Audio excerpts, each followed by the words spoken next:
Today we talk about Cocchi Americano. Cocchi Americano is one of the oldest Italian aperitivo. It was created in 1891 by Giulio Cocchi himself. It's a wine-based product, and aperitivo means that it opens up the appetite. So it's a product that should be enjoyed before a meal, before lunch or before dinner. It is a wine-based product. So what we do, we start with wine and we do an infusion of different botanicals. Here we have some of those. We have gentian, we have quina, we have bitter orange peels and artemisia.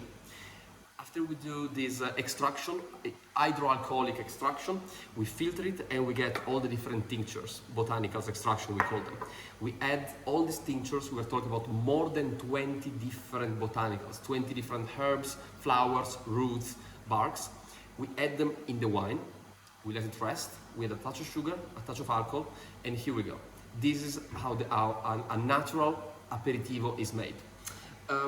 Cocchi Americano is called Americano because it was created to be enjoyed in the American way, so with ice and soda.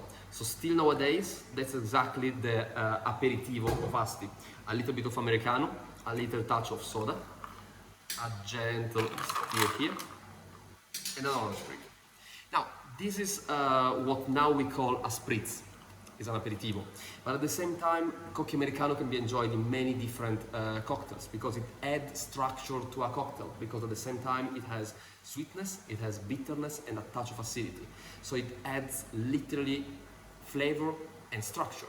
So it's a fantastic pairing with so many different spirits. It goes so well with agave-based spirit like tequila and mezcal, or whiskey or gin and vodka if you want to make a twist on a martini.